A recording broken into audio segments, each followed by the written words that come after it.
जय श्री कृष्णा, राधे राधे। आज आप सभी ने सुनेंगे एक दंत दयावंत गणेश जी की व्रत कथा। इस कथा को आप लोग जरूर सुने और गणेश जी को पसंद करें ताकि गणेश जी आप लोग पर कृपा करें। एक दंत दयावंत गणेश जी की जय।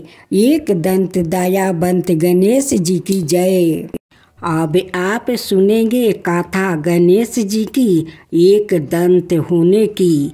बात उस समय की है जब परशुराम ने अपनी प्रतिज्ञा के अनुसार पृथ्वी को क्षत्रियों से रहित कर दिया था।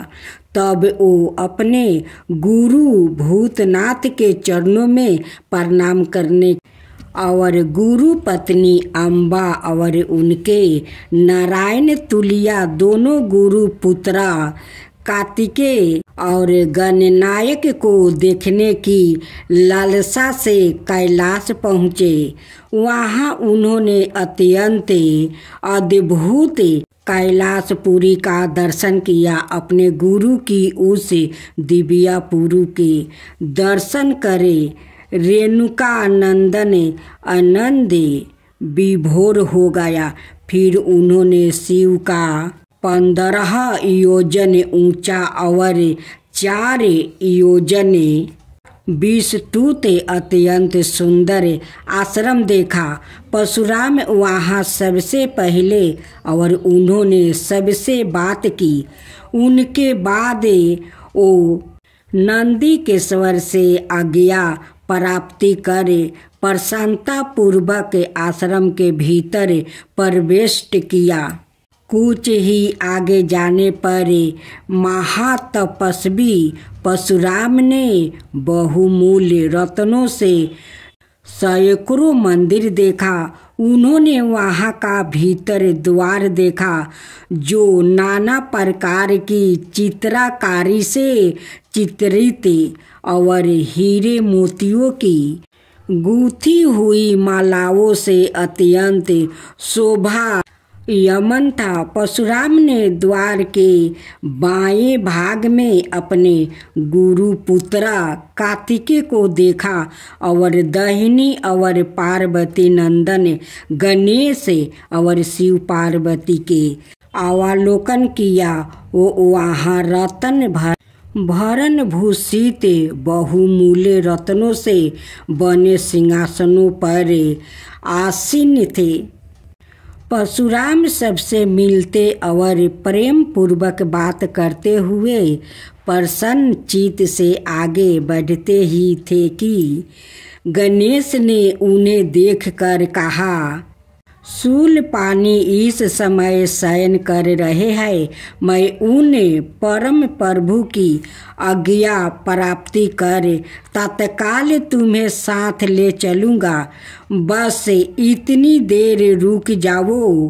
परशुराम ने गणेश के सम्मुख खड़े खड़े उत्तर दिया, बंधुवर, मैं अपने गुरु शिव और माता पार्वती के दर्शन करना चाहता हूँ। मैं उनके चरणों में प्रणाम करे अभी लौट जाऊँगा।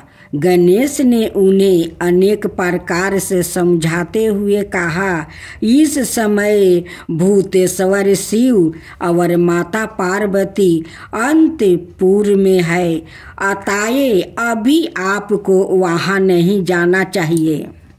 परम गुरुदेव शिव और माता पार्वती के चरण कमलों के दर्शन करने का मेरा साहस अधिकार है। परशुराम अपने आग्रह पर डटे थे, किंतु गणेश उन्हें अत्यंत विनय पूर्वक समझाते रहे। मैं तो परम पिता शिव और माता पार्वती के दर्शनार्थ जाऊंगा ही। यह कहकर परशुराम आगे बढ़ना ही चाहते थे कि गणेश ने उन्हें रोक दिया। 21 बार पृथ्वी को क्षत्रियों से रहित करने वाले भृगु नंदन कृपित हो गए और उनका गणेश से विवाद ही नहीं हुआ। हाथाबाही भी होने लगी। कुमार कार्तिकेय ने उन्हें समझाने का प्रयास किया, किंतु क्रोधे परशुराम ने उन्हें धक्का दे दिया, जिससे वो गिर गया। शिवपुत्र गणेश ने उठकर परशुराम की उदरदंता के लिए उनकी भर्त दर्शन की तो क्रोध परशुराम ने अपना तीक्ष्ण परशु उठा लिया। तब गणेश ने अपनी सूर बढ़ाकर उन्हें उसमें लपेट लिया और घुमाने लगे। गणेश की सूर में लपेटते परशुराम समर्था असहाय और निरुपा थे। गणेश के योग बल से परशुराम संत भीत रह गया। गणेश ने परशुराम को सपत द्वीप, सपत पर्वत, सपत सागर, भूलक सरक लोक, जन लोक, दुरूप लोक, गौरी लोक और शंभु लोक में घूमते हुए समुंदर में फेंक दिया। परशुराम समुंदर में तैरने लगे तो निरामय गणनाथ ने उन्हें पुनः अपने सूर में उठा लिया और घूमते हुए वैकुंठ धाम दिखाकर गोलक धाम का दर्शन करा दिया। वहाँ परशुराम ने मंद मंद मुस्कुराते हुए बंसी विभूषित नौ नीरद श्री कृष्णा के साथ रास रमेश्वरी राधा का दर्शन किया। तो वो बार बार उनके मंगलमय चरण कमलों में प्रणाम करने लगा। कुछ देर बाद परशुराम सचेत होकर पृथ्वी पर गिर पड़े। उस समय उनका प्रतिबद्धि मुख संत भक्त गणेश जी द्वारा किया हुआ स्तन भन भी दूर हो गया। तब उन्होंने अपने अभिष्ट देवता श्री कृष्णा के जग गुरु शिव द्वारा दुर्लभ स्तोत्र और कवच का स्मरण किया और संपूर्ण शक्तियों से सूर्य की प्रभाव के तुल्य तीक्ष्ण तम से अपने परशु से गौरी नंदन पर प्रहार कर दिया। गणेश ने अपने परम पूज्य पिता के अबोध अस्त्र का सम्मान करने के लिए उसे अपने बाएं दांत से पकड़ लिया। शिव शक्ति के प्रभाव से वो तेजस्वी परशु गणेश के बाएं दांत को समूल काट कर पुनः रेणुका पुत्र परशुराम के हाथ में लौट आया। गणेश का दांत टूटते ही भयानक गर्जना हुई और रक्त का फवारा फूट पड़ा। मुंह से निकल कर रक्त से साना दांत भूतल पर गिर पड़ा। उस समय धरती कांप उठी। यह दृश्य देख कर कार्तिकेय, क्षेत्रपाल आदि पार्षद और सुने में देवगण अत्यंत भयभीत होकर हाय हाय करने लगा।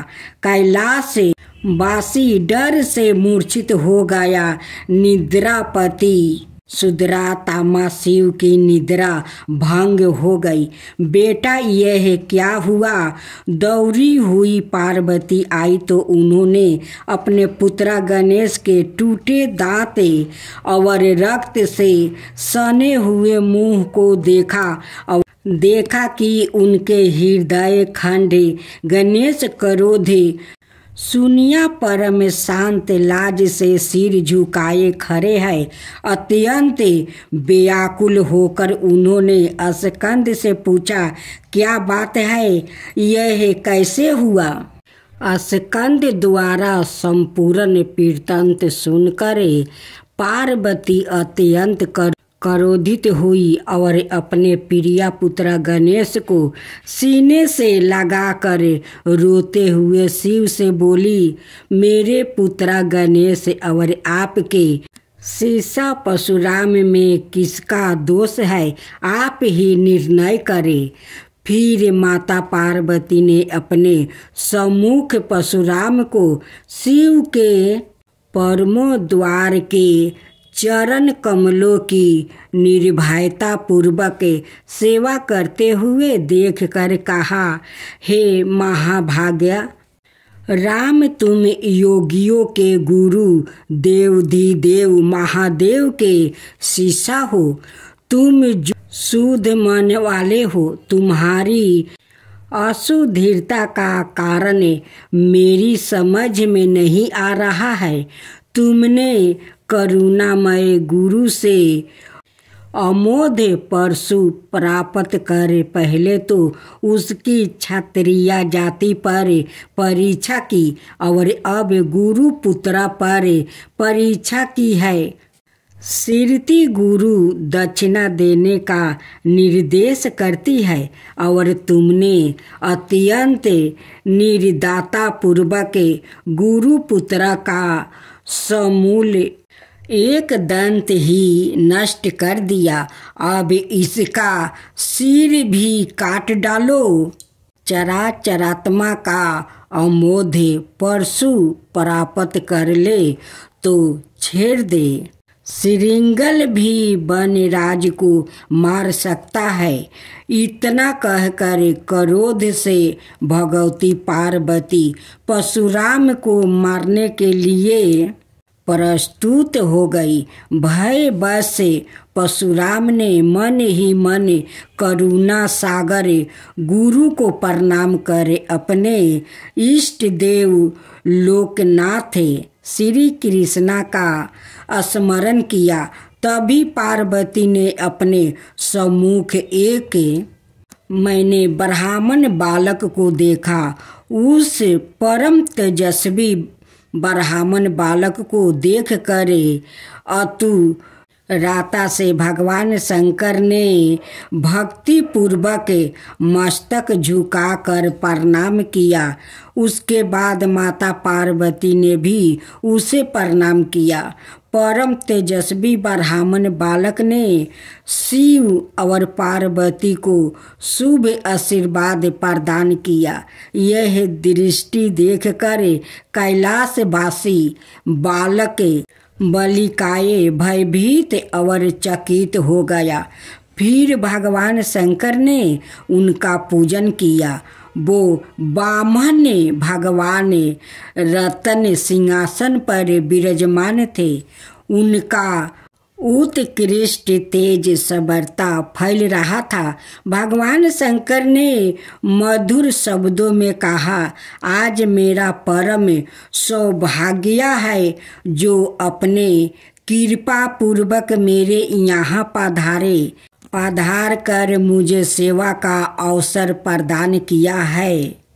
आशुतोष शिव की मधुर वाणी से प्रसन्न होकर ब्राह्मण बाल रूपी सवाए श्री हरि ने गंभीर सवार में कहा, आप लोग की वर्तमान स्थिति जानकर मैं श्वेत द्वीप से आ रहा हूँ। मेरे भक्तों का कभी अमंगल नहीं होता। मेरा सहस्त्रों उनके रक्षा परीक्षण प्रस्तुति रहता है, किंतु गुरु के रूठ होने पर मैं बेबस हो जाता हूँ। गुरु की अवहेलना बलवती होती है। विद्या और मंत्र प्रदान करने वाला गुरु अभीष्ट देव से 100 गुना श्रेष्ठ है। गुरु से बढ़कर कोई देवता नहीं है। पार्वती से बढ़कर कोई पतिव्रता नहीं है और गणेश से उत्तम कोई जितेंद्रिया नहीं है। भृगु नंदन ने गुरु पत्नी और गुरु पुत्र की अवहेलना कर दिया है, उसी का मार्जन करने के लिए मैं यहाँ उपस्थित हुआ हूँ। श्री हरि ने भगवान शंकर के बाद भगवती पार्वती से कहा, तुम जग जननी हो, तुम्हारे लिए गणेश, कार्तिकेय और परशुराम भी पुत्र तुल्य है। इन परशुराम के स्नेह के प्रति शिव और तुम्हारे मन में भेद नहीं है। अतः जो उचित समझो करो। देव 12 प्रबल होता है। बालकों का यह विवाद तो देव दोष से ही घटित हुआ है। तुम्हारे इस प्रिय पुत्र का एक दंत नाम वेदों में प्रसिद्ध है। फिर श्री हरि ने परशुराम से कहा, राम, तुमने क्रोधवश शिवपुत्र गणेश का दंत तोड़कर अनुचित किया है। इस कारण तुम निश्चय ही अपराधी हो। यह सबर शक्ति सवारूपा पार्वती प्रकृति से परे और निर्गुण है। श्री कृष्णा भी इन्हीं की शक्ति से शक्तिशाली हुआ है। यह समस्त देवताओं की जननी है। तुम इनकी स्तुति कर इन्हें संतोष करो। इतना कह कर श्री हरि वैकुंठ के लिए प्रस्थान कर गया। परशुराम ने भी स्नान कर शुद्ध वस्तु धारण कर लिया। फिर वो हाथ जोड़कर गुरुदेव के चरणों में प्रणाम कर सिर झुकाया। जननी गौरी का स्तवन करने लगे। भक्ति भरे परशुराम के संपूर्ण अंग पुलकित थे, आनंदाश्रु प्रवाहित हो रहे थे। इस प्रकार करुणा प्रार्थना करते हुए अंत में परशुराम ने कहा, जग जननी, रक्षा करो, मेरे अपराध को क्षमा कर दो। भला कहीं बच्चे के अपराध करने से माता कृपित होती है। यह कहकर परशुराम ने माता पार्वती के चरणों में प्रणाम किया और अत्यंत दुखी होकर रोने लगा। परशुराम की करुणा प्रार्थना से करुणामयी पार्वती का हृदय द्रवित हो गया। उन्होंने प्रतिपूर्वक परशुराम को अभय वरदान देते हुए कहा, बेटा, अब शांत हो जाओ। आशुतोष के अनुग्रह से तुम्हारी सर्वत्र विजय हो। समर्थ रत्मा श्री हरि तुम पर सदा प्रसन्न रहे। गुरुदेव शिव में तुम्हारी भक्ति दृढ़ रहे।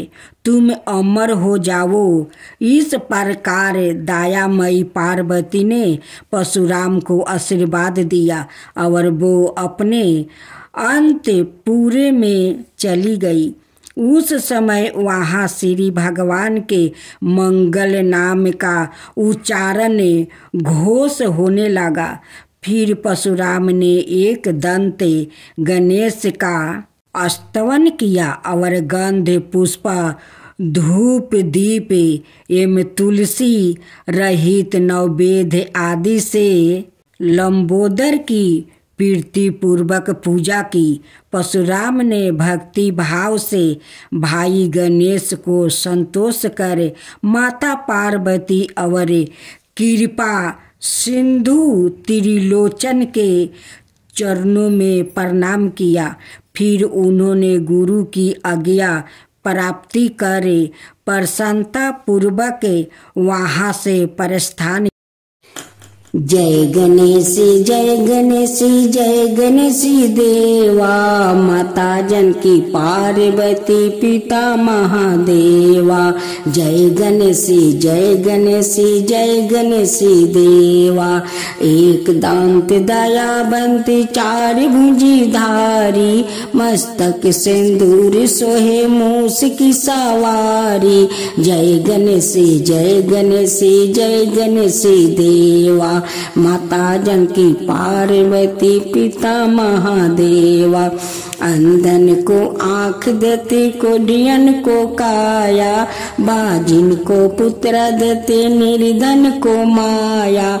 जय गणेश जय गणेश जय गणेश देवा, माता जानकी पार्वती पिता महादेवा।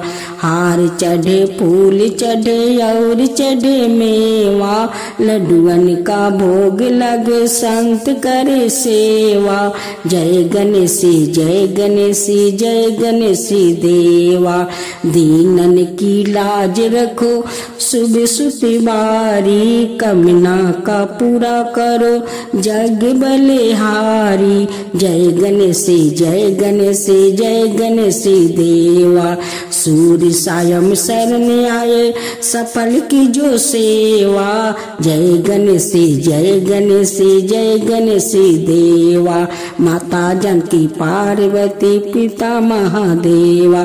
जय गणेश जय गणेश जय गणेश देवा, माता जानकी पार्वती पिता महादेवा।